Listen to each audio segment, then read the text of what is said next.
Okay, I think we are live. Let me check something here first.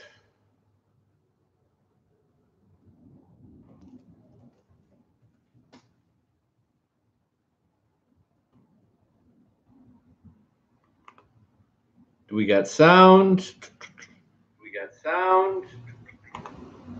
Okay, we do. So we got a unexpected live stream today here, guys. Just doing some work, about to get headed out to the gym in a few minutes here, but wanted to make a quick video, and I think I'm going to start doing more videos on live stream, but I wanted to make a quick video essentially talking about the 5 most common questions people new to YouTube or people thinking about starting a YouTube channel have. So I just got back from this past weekend. I was at Ecom Chicago out in Elk Grove Village, just a little bit west of Chicago.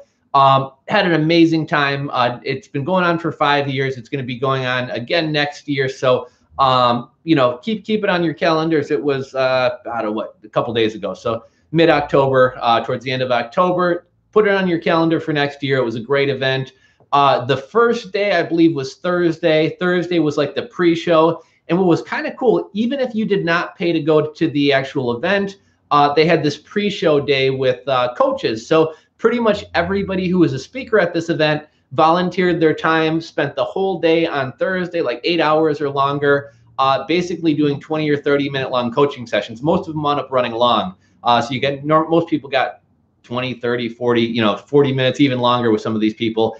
Every single speaker volunteered their time and sat down with people. And I talked about this the other day, but I had a chance to sit down with Chris Green. I had a chance to sit down with Glenn from Hustler Hacks and Ken from the Hustle Bee. And I wish I would have signed up with more people. There were a couple people who, after I saw them speak, I was actually trying to find them in the hallways, wanting to sit down and pick their brains and stuff like that. And, unfortunately, everybody was wanting to talk to everybody, and everybody was very busy. So next year, I'm going to make sure I sign up with like everybody. But another cool thing about the event was connecting with a lot of other entrepreneurs. And one couple I happened to meet, they are called the Bargain Effect. Shout out Bargain Effect.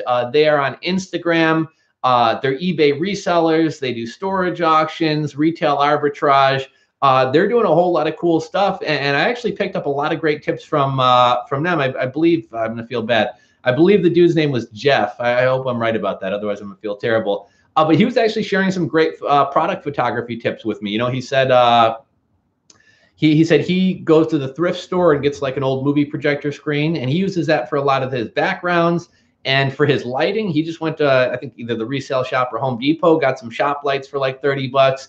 And then they have a mannequin that they dress up with a lot of their clothes. So I learned a lot of stuff from him about that and a whole lot of other things.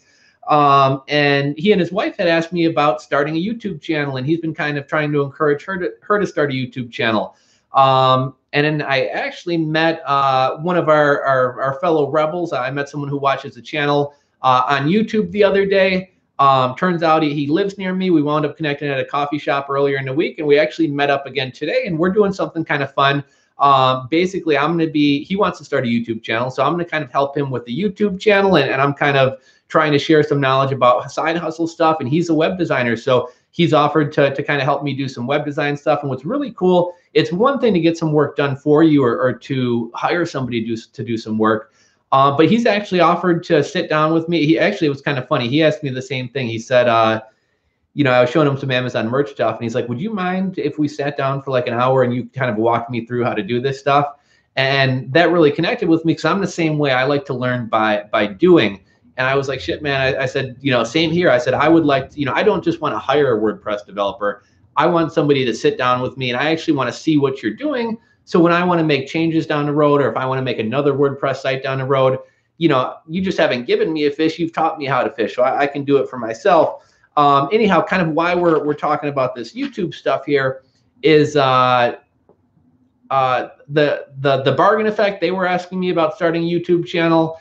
And then this gentleman who I met with today, he was asking me about starting a YouTube channel. And I noticed at Ecom Chicago, a lot of people a couple people came up to me and said, hey, I really enjoy your YouTube channel, Rules for Rebels. I was thinking about starting a channel too. And it seemed like everybody kind of had the same questions about starting a YouTube channel. So that's kind of why I wanted to make this video. the 5 most common questions about starting a YouTube channel. So there was some other stuff I wanted to say, and I can't.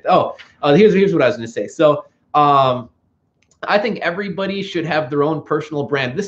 Their own personal brand, their own online presence, whatever you want to call it. But that's one of the things that Chris Green was talking about at Ecom Chicago. He kind of talked about the word, and I thought this was a really cool word, indapreneur, which is basically being independent and being entrepreneurial. You know, people talk about what's really an entrepreneur. Oh, you're not an entrepreneur unless you have a payroll. You're not an entrepreneur unless you have an office. You're not an entrepreneur unless you have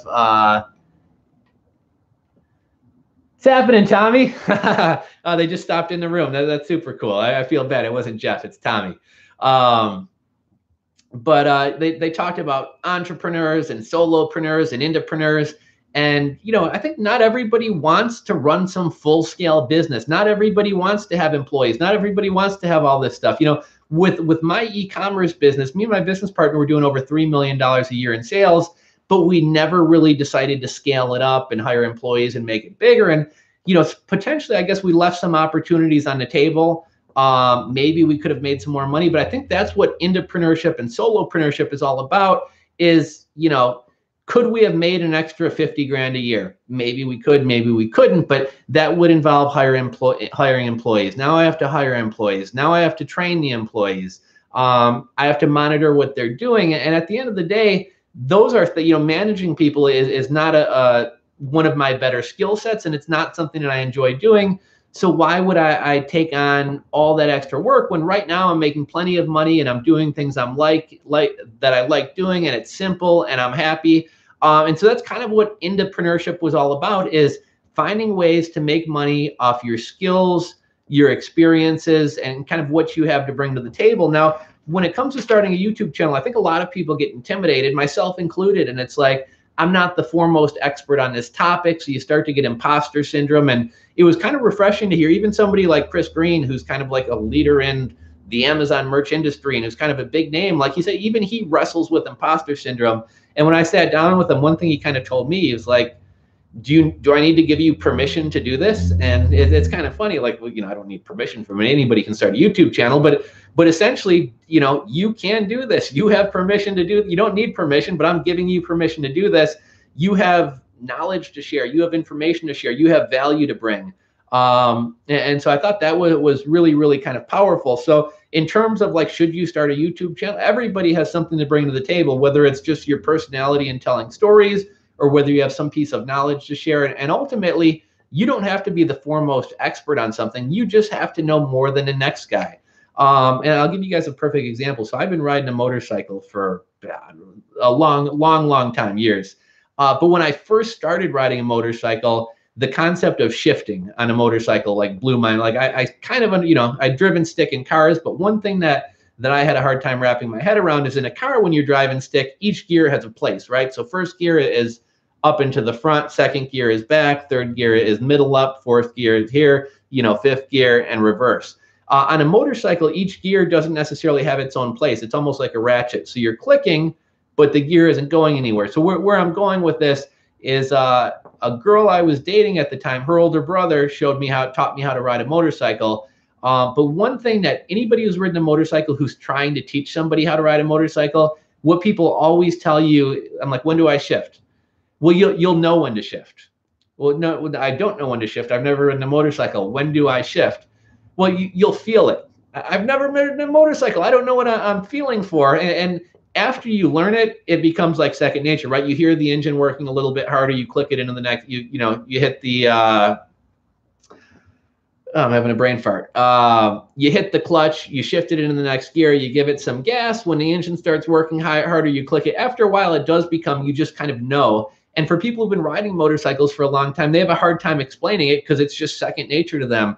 But like right after I learned how to ride a bike and finally understood that concept of when to shift, I remember I made a YouTube video way back when. I think it was titled How to Shift on a Motorcycle. And like the comments that came in were like, oh my gosh, thank you so much. This made so much sense to me. I love how you explained it, et cetera. And like, I'd only been riding a motorcycle for a couple months. Like I didn't know nearly as much as someone who's been riding bikes for, years or decades or whatever else. So I could have said, well, I don't really have anything to bring to the table. But it simply, because I was new to riding a bike, because I had recently learned myself, I could relate to those other people who were just learning. And my explanation of it seemed to make a lot of sense to them. So everybody has something to offer. Everybody has something to bring to the table. And let's see, let me check on the comments.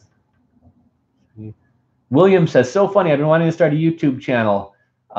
Thank you, NZ. Got a super chat from Mitchie Boy. Mitchie Boy, thank you, buddy. I'm gonna spend my, what do you guys call your money? Kiwis or something like that? New Zealand? Oh no, it's New Zealand dollars, right? I was saying I'm gonna go spend my Kiwis, but I guess you guys are the New Zealand dollars. Thank you, Mitchie Boy.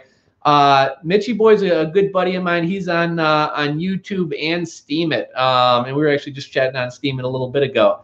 But yeah, you know, about the motorcycle thing, like I was a new rider. I wouldn't think I had much to bring to the table, but the way that I explained it, and because I could relate to the new people, it was a ton of value. So when I was talking, I noticed a lot of people are like unsure of themselves, or do I know enough to do this, or who am I to be teaching this? And I have those moments too. I don't know if you guys notice this, but like I'll be really active with posting videos, and then sometimes I'll kind of fall back for a while. And it's, you know, you get this imposter syndrome where it's like, who am I? Or I don't know as much as this next YouTuber, or my production quality isn't as good as this guy. Should I be doing this?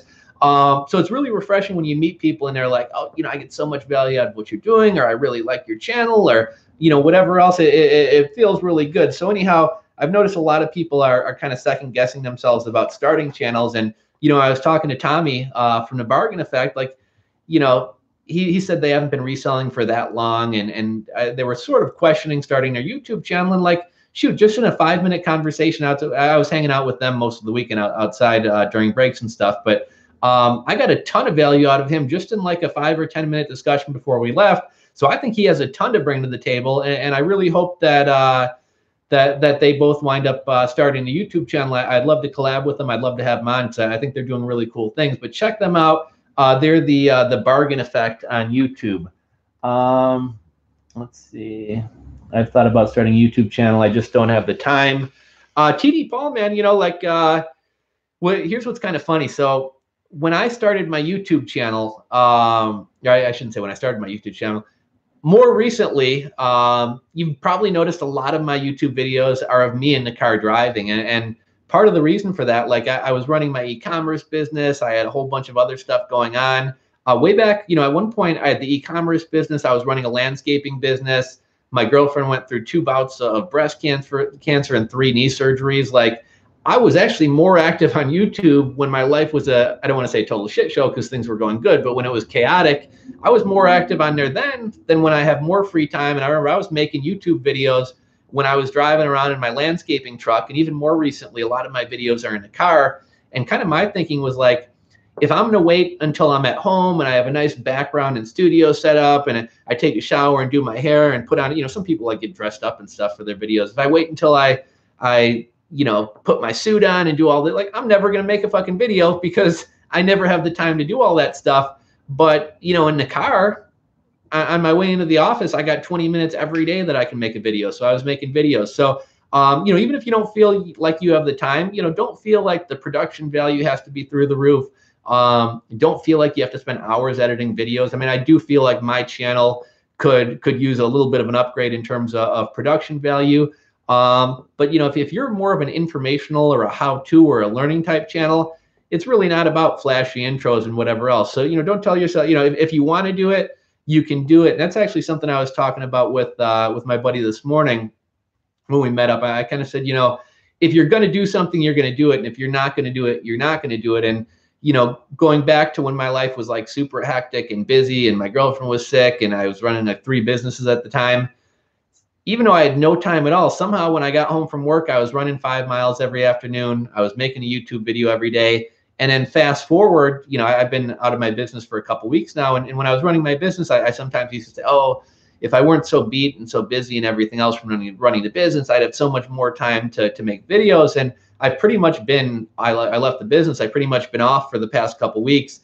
And I really haven't got nearly as much done as I wanted to. So I think things are either a priority or they're not a priority. You either want to make it happen or you're going to make it happen or you're not.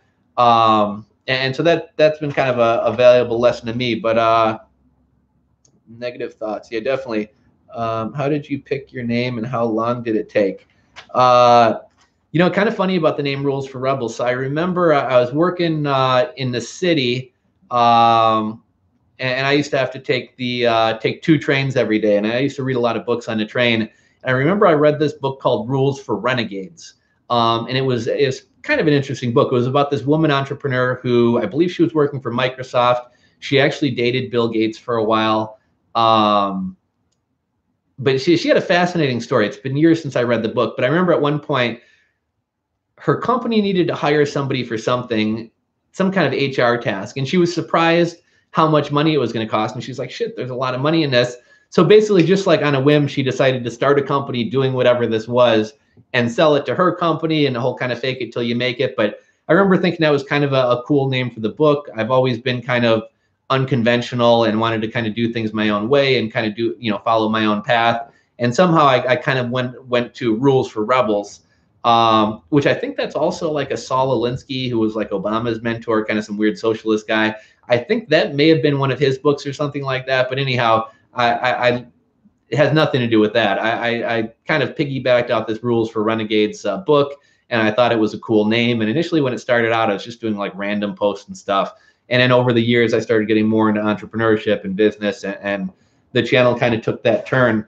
I'm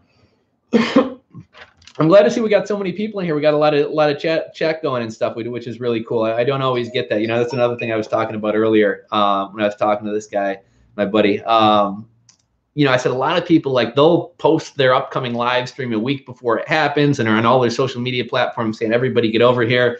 And I've always been a little bit uncomfortable with live streams. Like, oh shit, what if I get on here and I run out of stuff to say? Like, I'm just going to have to slam down the laptop and run out of the room. And I just always felt kind of awkward doing them. So a lot of times I do mine kind of spur of the moment. It's like nobody has time to hop on here. You know, we got enough people in this community that I think out of 80-something thousand people, a couple people are going to drop in, and it's actually a lot more fun when you get a lot of people in the room. Cause you know, it shoots the conversation off in a lot of different ways, and we get some different input, and you guys can chat amongst yourselves and things like that. So I definitely want to get to the comments here in a minute. I did want to run through the kind of 5 most commonly asked questions. And Tommy had asked me, number 1, what equipment do you use? And I think my buddy Angelo had asked me the same thing. Now, I'm probably not the right person to ask, right? Like I'm very low bar, low quality, low production quality. I just want to get the content out there. I think the one thing that's the most important is sound. People will put up with bad pictures and bad editing. People won't put up with bad sound. And I'm sure you've run across it. I hate when I find a YouTube video I like, and I'm like having to like hold my head down to the computer to hear what they're saying, or like you got a bunch of background noise. But actually, funny enough, my most popular video ever, the how I did $250,000 in sales per month selling AliExpress and Alibaba items on eBay and Amazon.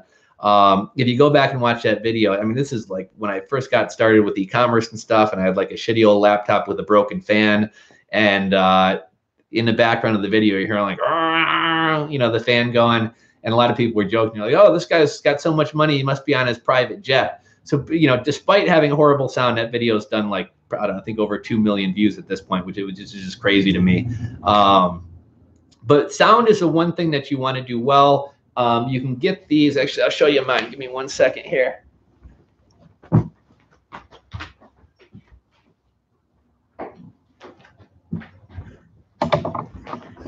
Okay, so this is my, I should have prepared and got myself some water. I have some orange juice I left out from last night. So this is a Blue Nessie. This is basically like the predecessor to the Snowball Blue Ice microphone made by the company, made by Blue. They also have a Blue Nessie, which is like a higher end one. I picked this thing up for, I don't know, like 18 bucks on eBay or something like that. I mean, it's not the best microphone in the world, but it's pretty good quality sound. On Amazon, there's a bunch of lapel microphones you can get. I would suggest maybe getting a microphone.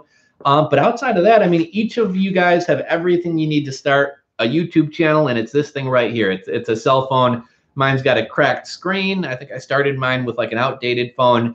You don't need the best camera in the world. Don't go out and buy a DSLR camera. I bought a DSLR camera like a year ago. I still haven't even used the thing once to make a video. You know, to me, the best equipment to have is what you're comfortable with and what you're going to use the most. And I was just talking about this in regards to like blogs and stuff earlier. Is me and my buddy were talking about using Blogger, and I used to love Blogger, and I used to post a lot on it because I was comfortable with it and I knew how to use it. And once I started trying to switch over to WordPress and Squarespace, I never posted because I wasn't comfortable with it. So I'm comfortable with the cell phone. I always have it with me. The quality is good enough, and if you have an iPhone or like a nicer, newer phone, the quality is actually excellent. I think the quality on some cell phones is better than some cameras and things like that. So this is all you need to start your YouTube channel. I would recommend starting out without spending any money on equipment. Make sure you actually like it. Make sure it's something that you're going to stick with, and then you can worry about upgrading equipment. But also, like when you're first starting out, you don't necessarily know what you want. Some people like those front-facing screens, you know, the cameras where you can flip out a display monitor to yourself. Some people don't. And one kind of piece of advice that I would give: don't get into the habit of watching yourself. When you start, you know, a lot of times I'll use my front-facing camera to make videos, just because I can, you know, hit pause and I got the controls and I can kind of see myself and make sure I'm framed. But when you start watching yourself, it becomes really weird to go to a camera where you're looking into a lens and you almost get this kind of deer in the headlights type thing. But outside of that, as far as equipment goes, I mean, the webcam on your computer is fine. Your cell phone's fine. What I'm actually recording on right now is a Logitech C920. It's kind of the most popular, kind of the go-to webcam for YouTubers. I think when I bought mine, it was like $70, but I mean, you can pick these things up on sale now at Staples or occasionally on Amazon. I mean, I think I've seen them for as low as $39. It is HD quality. I believe it to some extent can autofocus. It's got a little bit of lights around it. The sound, it's not as good as this, but the sound isn't horrible. And then for my camera, I have a Sony SL2. I can't really tell you how well it works because I haven't actually used it yet. I think I've used it one time to go take some wedding photos of the G7. Yeah, G7's a good one too. I think I used it one time to take some wedding photos for my, sorry, this couch is, I need a new couch. Just sink into this thing. Like I said, I've only used it one time, but yeah, C920 webcam, cell phone. And if you want to do screencasts, a great program is Screencast-O-Matic. They have a free version. The free version is $15, or I'm sorry, the free version is free. You can only make videos that are 15 minutes long. So basically, if I was making an hour-long video, I would just make a 15-minute video, cut it, make another 15-minute video, cut it, make another, you know, just make 4 of them. So you don't have to spend the money. Eventually, I did wind up buying it. I think it was like $13 or $16 for the whole year. Awesome program, Screencast-O-Matic. And if you guys have any questions about other equipment or anything like that, feel free to drop it there. I'll be heading over to the comments in a second.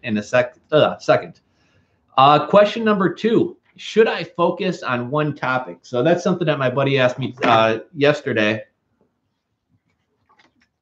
And here's my thoughts on that. So I do think it's good to kind of have one topic. When you try to be all over the place, you know, if I'm trying to make a video on a channel about computer networking and being a vegan and baseball, the baseball people aren't going to like the vegan content. The vegan people aren't going to like the tech content. So I do think there's something to be said for narrowing down to one niche, or at least something that's related. You know, my channel is kind of all over the place.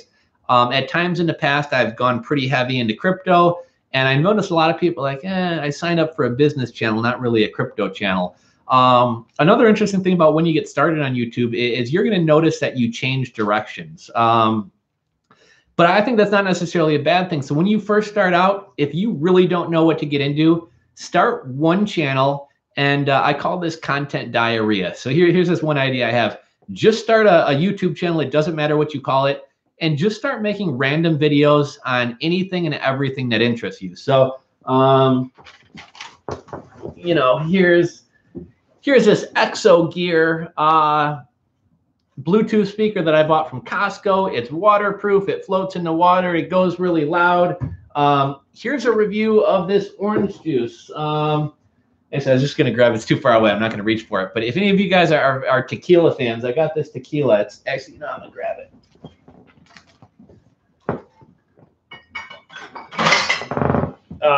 Man, this stuff, it's Oprah's favorite tequila. This stuff's absolutely delicious. I was meaning to make a review of this, but something I was telling my buddy when we met up yesterday. I said, you would be amazed the amount of views that some really stupid videos get. Like I have one video that's how to make Nescafe instant coffee, which you put it in water and you stir it. There's nothing to it. It might have been a review.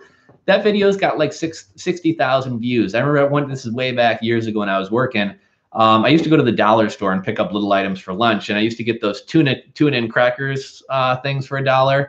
And one day I made a video of that, and that got like 30,000 views. So not only can you make money and get some views off complete random stuff, but as you start making these videos and kind of digging into the analytics, it'll start to give you an idea, what are people watching? What kind of content am I the best at making? So if I start doing a lot of food kind of review videos and those start getting a lot of views, well, maybe that's a direction that I want to take my channel. So I think kind of having a content diarrhea type channel is going to get you comfortable in front of the camera, is going to help you learn YouTube, and it's also going to give you a direction to shoot off in when you actually make videos. Kind of one more word on that. Depending on the topic of video that you make, it's going to affect your earnings. So if you're doing this with the hopes of earning some money, which that shouldn't be the only reason, do something you enjoy or that you're knowledgeable about or you're passionate about, because otherwise you're going to burn out long before you ever make any money. But a lot of times these prank channels, these entertainment and pop culture channels, they get a ton of views and people like watching them, but there's no money in them. And the reason being, if I do a prank where I'm pouring shampoo on a girl's head who's showering at the beach or whatever, not in the bathroom, out in the open, at the open showers, that's a prank that I remember seeing a couple years ago. Yeah, it's funny, and yeah, a lot of people are going to watch it, but what kind of advertiser is going to advertise on that? Like if I'm Pepsi, I may pay to be on that video because 1 million people are going to see it, and it's kind of gets my brand in front of people. But I mean, you know, if I'm running a small e-commerce shop, I'm not going to advertise on that video. On the flip side, if I have a YouTube channel where I show you how to repair different issues with hot tubs, somebody who has a supply company who sells hot tub parts or bromine tabs or whatever else, they're going to want to advertise in my video, because the only people watching how to repair hot tub videos are people who need to repair a hot tub. So that's their target market, and therefore he's willing to pay a lot of money to advertise on the channel. So there's a lot of YouTubers who are pretty much like pop culture famous, internet famous, and they're still working restaurant jobs because, you know, even though they have 1 million subscribers, they're not necessarily making any money. And that's kind of another thing we can talk about later, which is getting brand deals and doing other things outside of just YouTube monetization, which is actually something that I need to work on. I've, you know, kind of neglected kind of monetizing this channel in many and all ways. But by having a focus or having a topic that advertisers want to advertise on, you're going to make a lot more money. Number 3, what should I make videos about? I guess we just kind of touched on that. You know, start a diarrhea channel and just get comfortable in front of the camera and make videos on everything, and then kind of see where that takes you. But I would suggest doing something either that you're passionate about or have an interest in, or something that you're knowledgeable about. So if you used to work at a vacuum store, even though you may not be passionate about vacuums, you know a lot about them, so you can just kind of recite all your knowledge, and you're not having to like research the topics of the videos that you're making. I do think it's cool if you make videos about a topic that you're passionate about or something that you're doing in everyday life.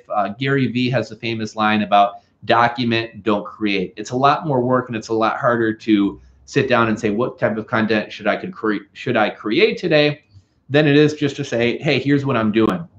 Here's what I'm doing anyway, right? I like paddle boarding. I'm taking my paddle board out today anyways. Why not bring the cell phone with me and make a couple videos about it and monetize my lifestyle, monetize what I'm already doing. And in a lot of ways, that's what Glenn from Hustler Hacks does, right? He's outsourcing Marshalls and Ross and all these different stores. So what is it to him to bring the cell phone along and, hey guys, we're going to Ross right now. Let's see what we find. He's documenting, not creating. And when he was on Gary Vee, that's something that they discussed. So I thought that was an excellent tip. Document, don't create. Number 4, what about the haters? What about the people who tell you, hey, dude, you got a big nose. You got a pimple on your forehead. You have a lisp, whatever else. Fuck the haters, right? So first off, one thing I wanted to say is on this channel, overwhelmingly, you guys are positive, right? Everybody's super positive. Like I do see YouTube channels where there's a lot of hate and a lot of shit talking. I'm incredibly fortunate that, you know, I have a super supportive audience. Everybody's very helpful and supportive, and we have a community, and I'm super grateful for that and super blessed for that. That's super cool. But occasionally you do get haters, and I was telling my guy the other day, because he had asked about that, and I was like, you know what? I said I did have somebody on my channel a while back who was like, dude, your channel's going downhill. You're kind of a one-hit wonder. You had a couple videos that went kind of viral, but like really your channel kind of sucks. And it really got in my head, and I started digging into my stats, and I'm like, oh shit, there's some truth to that, right? Like my channel the analytics are going downhill a little bit. That is true that a couple of my videos, I think, bring on a lot of the subscribers. You know, it's easy when you look at stuff. I look at somebody like Glenn from Hustler Hacks, and I think he has a superior YouTube channel to mine. And somehow I got 80,000 subscribers and he's got 30 or 40,000. And I'm like, I think that should be flipped. I feel like he's better. So you start kind of second guessing yourself, but ultimately when it comes to the haters, you know, really fuck the haters. Anybody who's got time to talk shit to you or talk down to you, they don't have anything worthwhile going on in their own lives. So why are you gonna listen to their opinion? And furthermore, even if I did get lucky, which I'm sure I did to some extent, even if I did get lucky, you only get lucky by doing something and by putting yourself out there. So even if I do suck, if I didn't have the balls to start making videos, and if I didn't put the time and effort into making videos, I would have never had a chance to get lucky, and I would have never got this YouTube channel going, and I would have never met a lot of you great people and everything else. So just do it. I mean, what's the worst thing that happens? Is some idiot, you know, talk shit to you online? It's really not a big deal. Don't focus on it. I've heard some people say they don't even read their comments, period, because they don't even read their comments, period, because they don't want to take any negativity. But then I think you miss out on a lot of good stuff as well. And then lastly, number 5, and then we'll get to the chat. How much money can I make on YouTube? I see a lot of people asking this. I also see a lot of people saying, okay, how much money do you make if you have 1 million subscribers? How much money do you make if you have 100,000 subscribers? It's an impossible question to answer. So there's so many variables. So the niche that you're in, or the topic that you're doing, what the watch time is on your videos, how much engagement, how many thumbs up are you getting, how many comments are people sharing, are you doing brand deals or sponsored things, or selling a product or selling digital products? Like pretty much everybody says don't be reliant on YouTube income. Incredibly true. We saw adpocalypse happen. Even as within business, you know, you never want to have all your eggs in one basket, especially if that's a basket that other people control. So, you know, 2 different channels that both have 1 million subscribers could be earning 2 dramatically different amounts. Generally speaking, you're going to hear people say that $1 to $2 per CPM is pretty much average. Now, CPM is cost per mil, which is really cost per thou. Back when I worked in advertising, I always thought that was weird. But basically, for every 1,000 viewers, that's how much you're going to make. Now, YouTube and most people, the general consensus is it's $1 to $2 per 1,000 views. Well, my CPM at times has been close to, I don't check it all the time, but I have seen it close to $20. I would say on average, it's like $14 to $20. And like I said, it's all about the niche that you're in. If I had a channel about repairing hot tubs, probably a lot of people who sell hot tub parts are going to be on my channel, and they're going to be competing against each other bidding. So again, depends on a ton of factors. But I'll share with you guys. I can't share exact figures and things like that. I think my best month on YouTube ever was over $4,500. And again, this is, you know, I don't have the biggest channel in the world. This wasn't even, I didn't even have the subscribers that I have today. I think that was probably at 40 or 50,000 subscribers. I had a month where I made $4,500. I'm not sure why. I may have been doing some videos on Betterment and some financial services type things that people pay a lot of money to advertise on, but best month ever was 4,500. That was an absolute fluke. I did have probably a consistent year where it was 2,500 bucks a month in and month out. When adpocalypse happened, I think I was down as low as $380 from 2,500 bucks. And then right now, you know, it probably fluctuates between 1,000 and 1,500. One thing about my channel, I notice if I slow up on making videos, the earnings kind of start to fall off. As soon as I start making a video every day, the earnings start to creep back up. But yeah, ultimately, and I'm not necessarily the person to speak on this because I've done a pretty poor job of it. But don't be reliant on YouTube income. Amazon has a new influencer program. I've seen people using it. I haven't really dug into the details, but essentially, some kind of partnership between Amazon and YouTube where I can be like, hey guys, I use the C920, and then it would be like right below the video. YouTube's just recently done another tie-in with Teespring. So I don't know if you have seen below some people's videos, they have their merch like right below, almost as if it's like a sponsored thing. That's something that I haven't taken advantage of, but I should is kind of get a line of merch and run those ads right below because it's a partnership with YouTube. You can sell digital products. You can sell coaching. You can set up a Patreon account. If you have some type of business where you make something or craft or do something like that, you can sell that. Texas Treasure Girl, who I've been on a live stream with recently, something I saw on her channel, it's kind of cool. She makes jewelry. She talks about the business end of making jewelry. But then she also, on her channel, auctions stuff off. So she'll be like, here's a gold pendant I made. Do I have $20? Do I? And I think because you make that connection with the person, people want to support you. They want to buy your stuff. You also get kind of the bidding aspect. They're live and they can bid with you in real time. So she probably gets a lot more for her jewelry because she does it that way than she would just selling it through a website. And there's another guy. Check him out right now if you're on a computer. His name's, you're missing your question. His name's Joel Cherico. He holds a Guinness Book of World Records for the most bowls spun pottery-wise in an hour or in 10 minutes or something like that. I've talked about him in the past. You may have heard me talk about him. He does Facebook live streams where he makes pottery live on live stream and he talks to his audience and talks about what he's doing. And this guy's getting $150 for coffee mugs. And it is artwork more so than a coffee mug that he's making. He makes these really cool cosmic mugs. But part of the reason he commands that price is because he makes it live in front of you. You get to see your coffee mug be made. You kind of appreciate the craftsmanship there. So I thought that's kind of a fantastic model as well. So let's see here. We had the super chat from Mitchy Boy. TD Paul said he's thought about starting a YouTube channel, but he doesn't have the time. So true.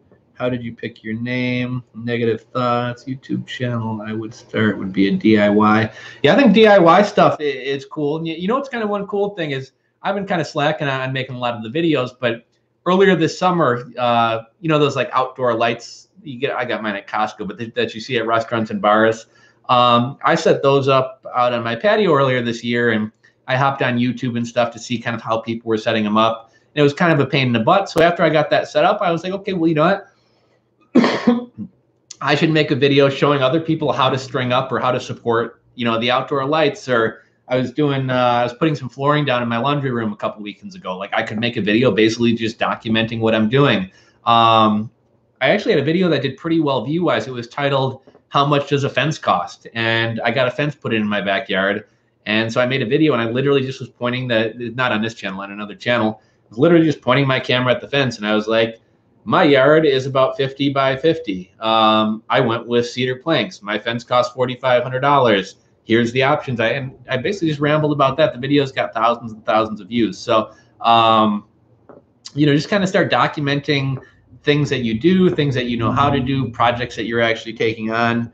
And it's really not that much time because it's normally an activity or a task that you're already doing anyways. YouTube seems like a good way to reflect and get out stress. You know, that's kind of interesting. I think, I don't know if it was Forbes or Money or somebody did a video recently, and it was like about how YouTubers are the most unhappy people with their jobs and things like that. And not in general, right? YouTube starts off as a fun thing, a way to get rid of stress, doing something that you enjoy. But a lot of times when people go full time with YouTube, and I felt this to some extent before, you feel a pressure to continue putting out videos. And, you know, some people get burnt out by it. Some people are busy with other things in their lives. Sometimes it's just like, shit, I've made 1,000 videos about this one topic. Is there really anything else to say about it? But when people make YouTube their full-time income, you have to keep doing it to keep the money coming in. And as with anything, you know, we know, you know, when a lot of times when you mix your passions or your hobbies with your job, whatever, you know, it becomes no fun anymore. It becomes like a job. So just something to keep in mind. But I do enjoy YouTube. I enjoy making videos and stuff like that. But sometimes there is a pressure or a stress to what am I going to do next, or to keep it coming. See, sometimes I'm kind of having to be dressed appropriately and looking at my best before I post. Okay, so this is actually a great topic. TD Paul says, I'm just concerned about having to get dressed appropriately and looking my best before I post a video. That's where the trolls would eat me alive. TD, man, if you watch my channel, you should have no worries about getting dressed. So, because I've been working for myself for the past 3 years, I tend to be kind of a slob. A lot of times I'll go into work in sweatpants and a hoodie, or I won't wash my hair or whatever else. And it's kind of funny. My girlfriend, she doesn't watch my channel, but occasionally she might see a video or see something that I did, and she'll be like, your hair looks terrible. You got crust all over your face. So a lot of times in the morning when she's leaving for the house, or when I'm leaving from the house, she'll be trying to rub beard oil on me. Like, you got crust all over your beard. And I'm yelling at her, you can't go on camera like that. How could you do that? See, I just never worried too much about it. Let people think what they will. I've just never really had the time to get dressed up to make a video. And ultimately, if your channel is more about for information or how to, people aren't really concerned with how you look so much as are you giving them good information. But I am looking a little bit sharper today. But yeah, I wouldn't worry too much about that. Guys don't have to worry about the makeup. That's true. Trolls eat everyone.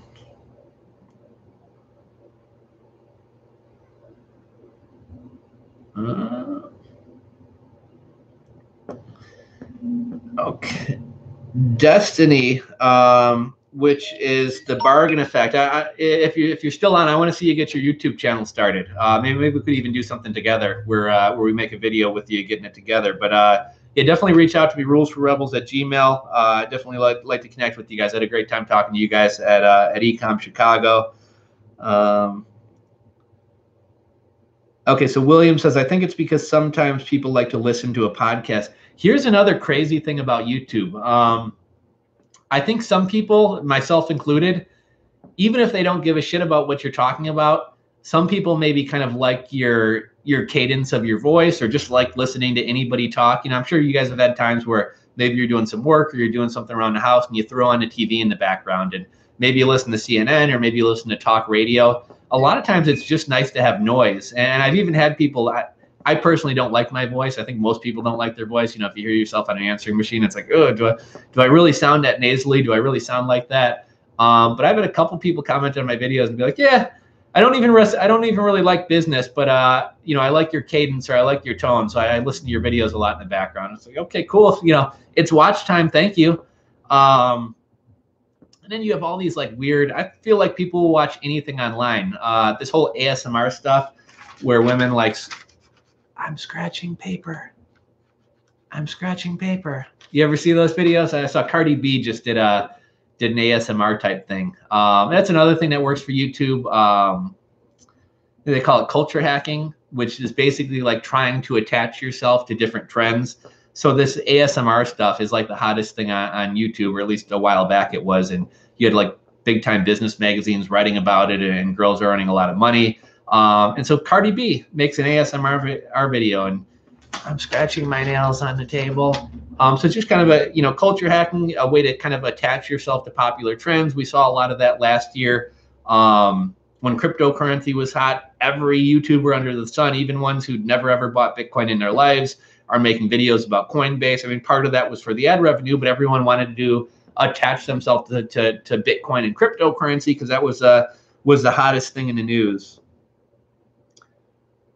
See, William says, I got a Mark G7, but I use that for eBay picks as well. I actually got I think I got the RX 100, and the RX 100 had 3 or 4 different models. The one I had was it's still a great camera, but it was older, so it didn't have the flip out camera. But I think I got mine for under $100 on Craigslist or eBay a while back. What's happening, Griff?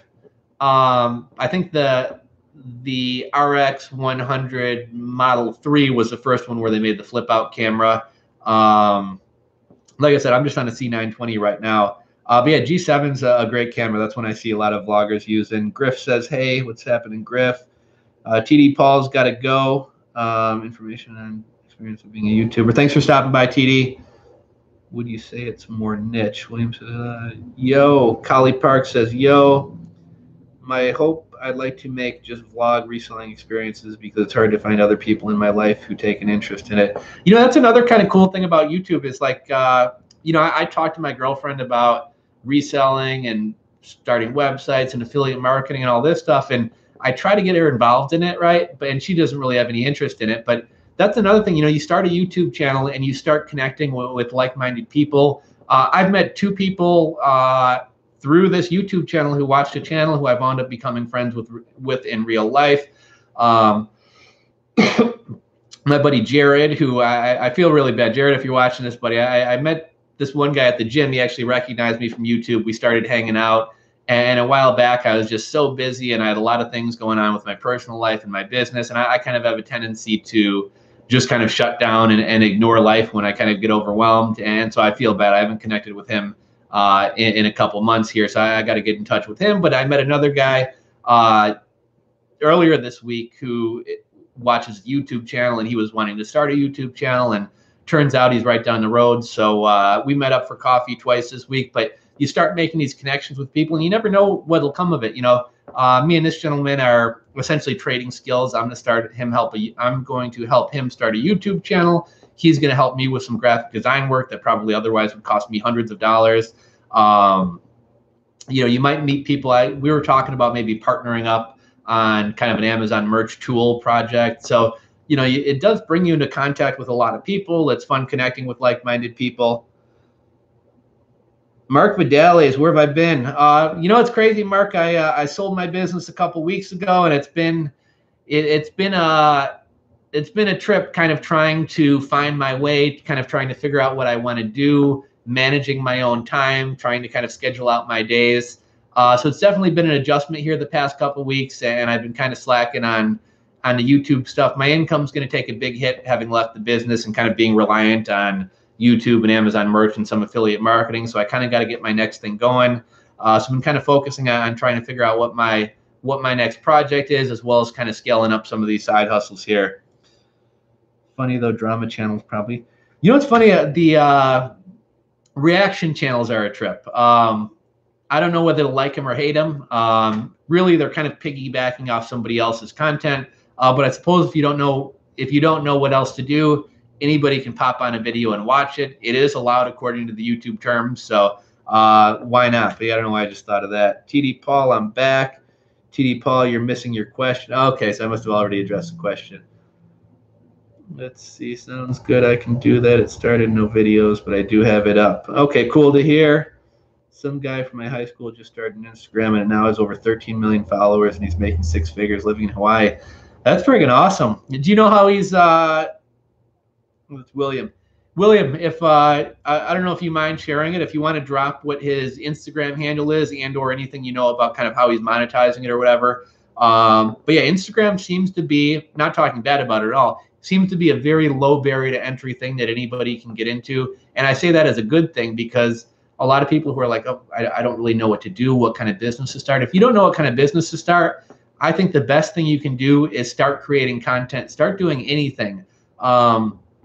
I eventually wound up getting into the hoverboard business and later the hoverboard park business.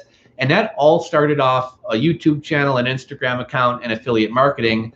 And I made a little bit of money doing that. And I'm like, okay, well, shit, if I can sell, you know, I sold like $20,000 worth of hoverboards my first month for somebody else, and I only got a small cut of that. So I was like, okay, shit, if I can sell somebody else's hoverboards, I know I can sell $20,000 worth of hoverboards. If I sold those for myself as opposed to somebody else, instead of getting 8% of that commission, I would probably have like 40 or 60 or 70% of it. So then I started ordering hoverboards, and I started small, ordering like 10 from AliExpress, and then I started importing pallets from China, and then I found suppliers here and started getting them trucked out from California. So if you don't know what to do, start today, do something, start making content about anything. And as you start to kind of build up an audience, whether it's about supplements or hoverboards or baseball or whatever else, you have an audience that you can later on leverage to roll out a product. And I think a lot of people wind up looking for a product and they say, okay, I need to find a product. What should I sell? And you're just like grasping at straws trying to find a product, where if you involve yourself in some type of community or start some type of channel through connecting with people in that niche, you're going to learn what types of products that you're looking for. And then you can go into that product with a whole lot more assurance. Let's see, should I do one niche on AMZ or spread tentacles into different ones? Short Sweet says, should I do one niche on AMZ or spread into different ones? You know, early on with anything, I think it's good to throw shit at the wall. You know, if I decide that I want to make an affiliate site about speakers, and I spend the next 6 months doubling down on speakers, and then it turns out nobody buys speakers, I've just wasted my time. So I think early on, at least my strategy, something that I like to do, is just kind of throw shit at the wall and see what sticks.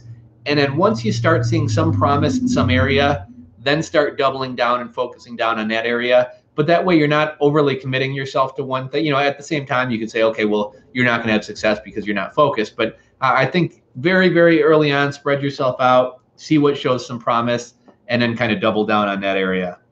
And then the other thing too, Amazon is great in that everybody has an Amazon account. Everybody has Amazon Prime, or most, what, 2/3 of households have Amazon Prime, so it has free shipping. People know, trust, like Amazon. So that's good, and Amazon has every product under the sun. For anybody who doesn't have an Amazon Associates program, go sign up for one. You'll get this thing at the top of your Amazon page called the Site Stripe. And if I'm on a page about this speaker, with one click, it'll give me a shortened link that I can use as a hyperlink in an article or tweet out or shoot out on an Instagram post.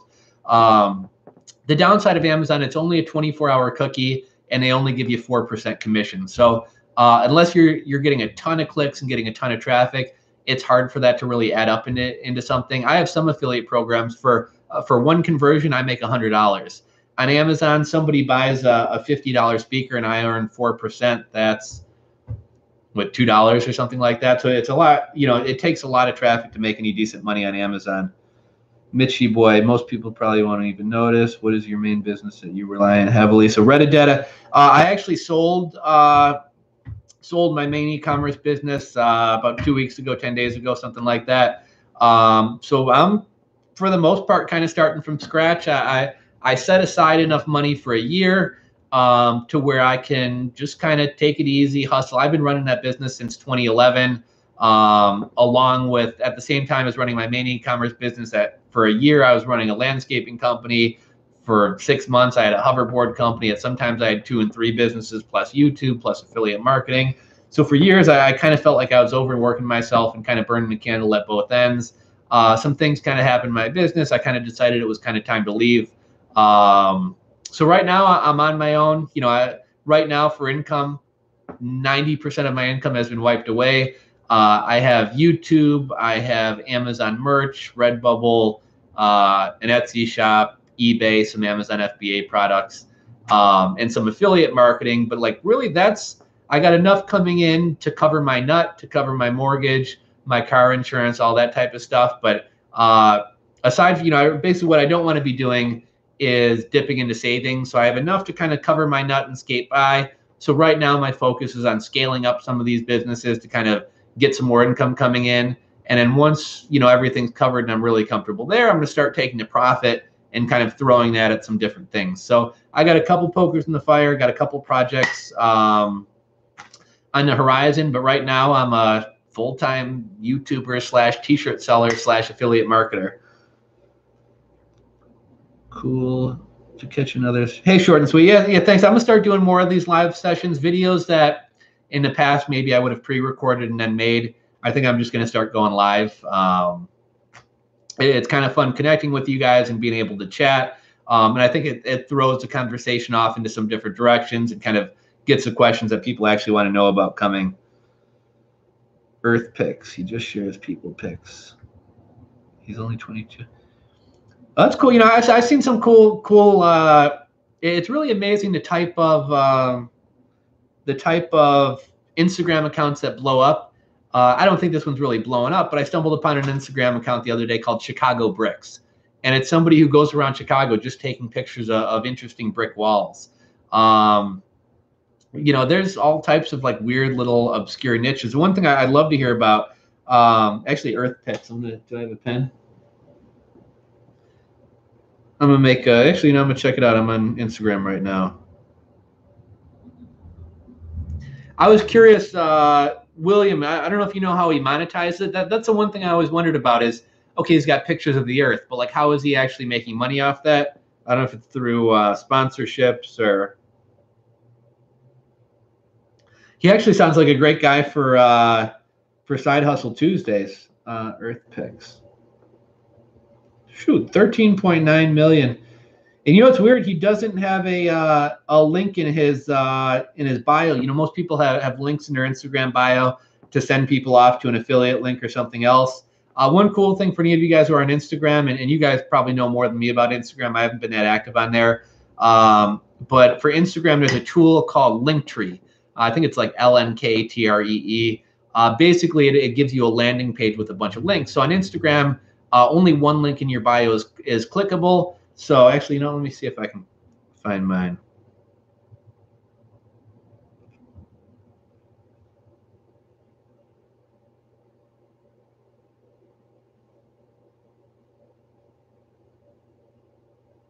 I got to revise mine. I haven't logged into mine in probably like a year or something like that. But let's see if that shows up. I got a lag here, so I just want to see if you guys. So I don't know if you guys can see that, but basically it turns your one link in your bio into a landing page. And then here I have like my YouTube, higher quality t-shirt designers, Amazon merch speed uploader. So essentially you can turn your one link into multiple links. So that's kind of a cool tool for Instagram. Beard crust. He got 10K to share a pic in tags, assuming sponsors. Okay, that's very cool. Well, guys, we got 22 people on here. It's kind of funny. I'd only planned on hopping on here for 10, 15 minutes. I think we've been here for like an hour. So if anyone else has anything they want to chat about or any questions, go ahead and drop them. Otherwise, I'm going to start wrapping it up here in a few minutes. I wanted to head to the gym. I've been trying to get my like morning routine and my day scheduled here. And so I was doing gym early in the morning, and then I was finding that it kind of sucked out some energy. So I was going to try to do it later in the afternoon. So I'm trying afternoon in the gym today, but I might make some videos here in the future about how to schedule your day and morning routines, because that's one of the things in leaving my business and kind of having more time and a little bit less on my mind. I wanted to work on being more mindful. I wanted to get a good morning routine here, like wake up, meditate for 10 minutes, have my coffee, poop, hit the gym, come back, plan the day, you know, do a gratitude list. You know, I wanted to kind of really kind of structure out my time. And it's weird, like, even though I've been self-employed for the past like 3+ years, me and my business partner were in the office Monday through Friday, 8 to 5. So even though I was working for myself, it was very structured. So like now that I can wake up in the morning and not get dressed or come work here on the couch, it's kind of a trip in like, you know, having the discipline to stay motivated and stay on task and use my time efficiently is a trip. Thanks a bunch. Okay, definitely. If you shoot me an email, we'll do something here.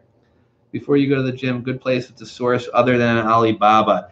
Thomas.net is an interesting site. It's mostly USA manufacturers. The one thing that's difficult about Thomas.net, so I can go on Alibaba and I can look up yoga mats and I'll find yoga mats. Thomas.net doesn't really have as good of a search function. It's almost like companies just have profiles on there. So a lot of times if I search for yoga mat, I might find the 50-foot long, 50-foot wide by 100-foot long material that yoga mats are made out of, the raw material, but they're not actually cutting it into yoga mats. And that's the one trouble with Thomas.net is you're going to find a lot of suppliers of raw materials, but not necessarily products.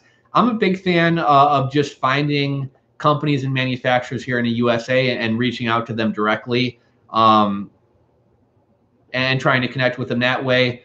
There is a feature on AliExpress where you can look for only USA manufacturers, but start looking at different business directories.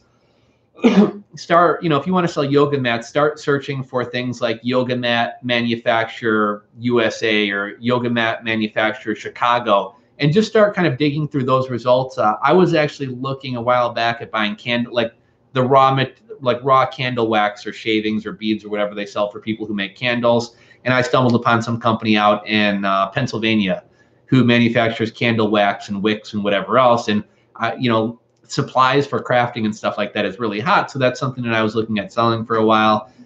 Really just kind of dig deep into Google, and don't just look on the first page or second page. You might have to dig into page 12, page 15, page 20 of Google, but start searching terms like the product and USA, or the product wholesale city, the product manufacturer Chicago or Illinois or California or whatever else. And you'll start kind of stumbling upon more manufacturers that way. I know a lot of people who, it sounds crazy, but I know a lot of people who've had a lot of success connecting with people who are involved in MLMs, right? So there's a company called Roden and Fields. They make cosmetics, and I think they have like a no-shot Botox cream. It's supposed to be like Botox, but in a cream form, so you don't have to get the shots. It's not really Botox, but that's what it's supposed to be like. And a lot of times with MLMs, people actually like MLM products. Like supposedly Amway makes great detergent and great cleaning supplies. The thing is, nobody wants to sell Amway or to sign up for monthly supplies of this stuff. So they have good products, but people don't want to commit to buying them all the time. And then also the vendors of these MLM programs oftentimes have to sell a certain amount of inventory. So I've known a couple people who have hooked up with MLM vendors and say, hey, I'll buy your monthly quota from you. I'm going to resell it on eBay or resell it on Amazon. Now, technically that's not allowed. It's against their policy, but shit, I'm not an Amway seller. What do I care about Amway's rules? And I know somebody who's had a ton of success doing that. Really interesting business model. At Ecom Chicago, there was a guy who was flipping cell phones and didn't really have any experience with it. He started at garage sales and thrifting. He then started with the retail arbitrage model. Somehow he was into electronics. He put an ad on Craigslist, said, I'll buy your cell phone. And he started getting calls. So he buys cell phones from individuals who, got a phone that's essentially worthless sitting in your drawer. He buys it for cheap. And most of the phones he's selling are broken or got cracked screens. And he's got a good business model doing that. And that business model could be replicated, right? You could say, I buy video games. I buy Nintendo games. I buy Atari games. I buy designer purses. But buying in from the general public. What was kind of interesting about putting your own ad out there as opposed to replying to ads is, like, a lot of times somebody on OfferUp or Craigslist, they may be asking for too much money, and they're kind of in the power position because they've listed it for sale and I'm coming to them. If you put up an ad, I buy houses for cash, I buy cell phones, they're coming to you. So it kind of puts the ball back in your court. You have a little bit more power and you can get those items at low prices. This past weekend, I went and hit up an estate sale. I'm generally not as big of a fan of sorting and thrifting. It's great, especially if you're starting out. The margins are great. You can get started with very little money. This past weekend, I hit up an estate sale. I spent $16 and I came back with, I don't know what everything will sell for, but I'm going to say probably $200 worth of stuff. The thing that I don't like about thrifting is every product is unique. So it's hard to scale because you have to physically be out there sourcing and looking for stuff. And then every eBay listing you create, you're having to take pictures, you're having to list it. That's different than if I'm ordering these speakers from Alibaba or from any wholesale supplier, and I sell one consistent product all the time. I take pictures of this one time, I write up a description one time, I list it one time, and that's the end of my work. Every month or 3 months when I run out of inventory, I place an order with my supplier, I get more of these in, and I continue selling them. It's a little bit less work than thrifting, but if you actually like the hunt, if you like the treasure hunt, if you like all that stuff, thrifting can be a lot of fun. I actually had a blast going out. I hit up 3 different estate sales this weekend, found some really cool stuff. And I was into storage auctions before. I enjoy that kind of stuff. I enjoy junk. I enjoy collections and stuff like that. I got to do that to fit my Instagram. I just want to jump in and say hi. I've been listening on Destiny's. Hey, Bargain Effect. Sounds like your routine is based on 12 steps.